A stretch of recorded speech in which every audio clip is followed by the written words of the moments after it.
السلام علیکم every one, امید کرتا ہوں آپ سب خیریت سے ہوں گے۔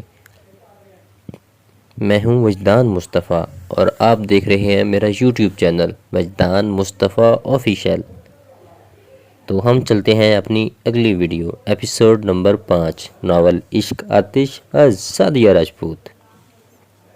ہماری لاسٹ لائن یہ تھی، میں فریش ہو کر آتا ہوں، اور کمرے میں بنے اٹیچڈ باتھ روم میں چلے گئے۔ تانیہ نے کہا دلچسپی سے وہاں سر گھمایا، پھر ٹھوڑی کے نیچے ہاتھ رکھ کر آتش دان کے اوپر لگی تصویر کو دیکھنے لگے۔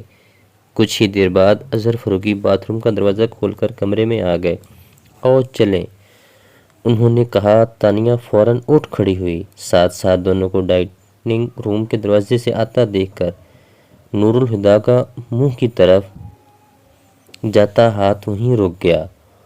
انہوں نے نوالہ پلیٹ میں رکھا اور عجیب سی نظروں سے اظہر فاروقی کو دیکھنے لگے۔ کرسی کھینچ کر انہیں بٹھاتے ہوئے تانیہ نے اپنے پاپا کو دیکھا تو ٹھٹک گئی۔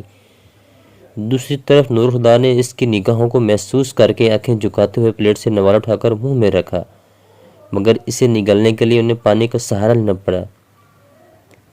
تانیہ قصداً انہیں نظر انداز کر کے خود بھی بیٹھ گئی۔ اظہر فاروقی کی پلیٹ میں کھانا نکالتے ہوئے اٹھلاتے ہوئے مریم سے کہا، دیکھا ماما، میں نے کہا تو دادا جان فوراً آ گئے۔ دادا جان کبھی میری بات ٹال ہی نہیں سکتے، پر جس کی مانی چاہیے تھی اس کی تو انہوں نے کبھی نہیں مانی۔ نور الہدا کے لہجے کی ترشی کو دونوں ماں بیٹی نے محسوس کیا تھا، مگر اس کے غیر اعلانیہ قوانین میں ایک قانون یہ بھی تھا کہ ان باپ بیٹے کے معاملے میں کوئی کبھی نہیں بولے گا، سو وہ دونوں تو خاموش رہیں۔ مگر دادا جان کے ہاتھ میں پکڑا پانی کا گلاس چھلک پڑا تھا۔ تانیہ نے فوراً ان کے ہاتھ پر ہاتھ رکھا اور گلاس ان کے ہونٹوں سے لگا دیا۔ پانی کا گھونٹ بھرتے ہوئے اظہر فاروقی کی آنکھیں ڈبڈبا گئی تھیں۔ کھانے کے بعد وہ اپنے کمرے میں سونے کے لیے آئی تو موبائل دیکھ کر اسے شایان کا خیال آیا۔ بیڈ پر نیند دراز ہوتے ہوئے اس نے شایان کو فون کیا، مگر اس کا سیل فون حسب سابق بند تھا۔ بس بہت ہو گیا، اب دوبارہ ٹرائی نہیں کروں گی۔ اس نے موبائل تکیے پر پٹکا اور دب سے لیٹ گئی، پر صبح سب کچھ بھلائے وہ پھر سے شایان کا نمبر ٹرائی کرتی رہی۔ فائزہ پلیز، میں پریشان ہو گئی ہوں۔ پہلے تو اس نے فون بند کر رکھا تھا اور اب کال تو جاتی ہے مگر وہ فون نہیں اٹھا رہا۔ ایک تو تانیہ تم نہ ذرا سی بات پر پریشان ہو جاتی ہو۔ یہ ذرا سی بات ہے؟ وہ بھڑک گئی۔ پچھلے 2 ہفتوں سے میں پاگلوں کی طرح اسے کال ملا رہی ہوں اور وہ جناب فون ہی نہیں اٹھا رہے۔ بھئی ہو سکتا ہے وہ بیزی ہو۔ فائزہ نے اسے ٹھنڈا کرنا چاہا، پر وہ اور بھی بدک گئی۔ بیٹھے بٹھائے اے ایس پی صاحب نے ایسی کیا مصروفیت ایجاد کر لی ہے جو فون نہیں اٹھا سکتے؟ اب کہ فائزہ بھی زچ ہو کر بولی، اوفو، تمہاری سوئی تو ایک ہی جگہ پر اٹک گئی ہے۔ اب فون رکھو، میرے باس سارا کام چھوڑ کر مجھے اپنی الو جیسی آنکھوں سے گور رہا ہے۔ نوکری سے نکلواؤ گی؟ زیادہ اوور ایکٹنگ کرنے کی ضرورت نہیں ہے، میں بھی آفس میں ہی بیٹھی ہوں۔ وہ آفس تمہارے پاپا کا ہے، جبکہ میرے باس کا۔ میرا چاچے بننے کو بھی تیار نہیں۔ اچھا ٹھیک ہے، تو مجھے شایان کے گھر کا نمبر دو، پھر میں فون رکھتی ہوں۔ گھر کا نمبر کیوں؟ تانیہ نے بے اختیار دانت پیس کر کہا، ویسے جلدی کی رٹ لگا رکھی ہے، مگر کیوں، کس لیے؟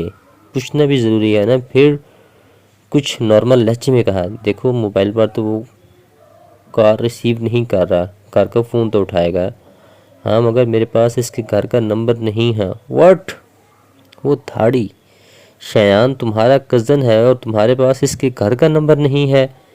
مگر وہ پرانے والا ہے، نیا مجھے یاد نہیں۔ ممی کی ڈائری میں لکھا ہوگا۔ ٹھیک ہے، گھر پہنچتے ہی مجھے فون کرنا۔ کر دوں گی، اور اب فون رکھ دو، بائے۔ کہنے کے ساتھ ہی اس نے لائن کاٹ دی تو تانیہ نے بھی فون رکھ کر ریلیکسیشن اسٹیٹمنٹ پر نظر ڈالی، جسے وہ فون کرنے سے پہلے چیک کر رہی تھی۔ تبھی کسی نے اس کے آفس کے دروازے پر دستک دی۔ کم ان، اس نے سر اٹھائے بغیر کہا۔ کوئی دروازہ کھل کر آفس میں آیا اور اسے پیچھے دروازہ بند کر کے وہ تانیہ کے متوجہ ہونے کا انتظار کرنے لگا۔ تانیہ نے کسی کی آمد کو تو محسوس کیا، پھر جب کوئی آواز نہیں آئی تو اس نے دروازے کی طرف دیکھا۔ 17-18 سال کا صاف رنگت والا، لمبا مگر دبلا لڑکا، گرے رنگ کی پینٹ، اسی اور اسی رنگ کی شرٹ پہنے، بازو سینے پر لپیٹے، زیرہ مسکراہٹ کے ساتھ اسے ہی دیکھ رہا تھا۔ تانیہ کو اپنی طرف متوجہ ہوتے ہوئے دیکھ کر وہ لمبے لمبے ڈگ پڑتا اس کی طرف آ گیا، پھر ایک ہاتھ ٹیبل پر رکھ کر جھکتے ہوئے بولا، اور ہم ملتے ہیں اپنی اگلی ویڈیو میں۔ ناول عشق آتش، سعدیہ راجپوت۔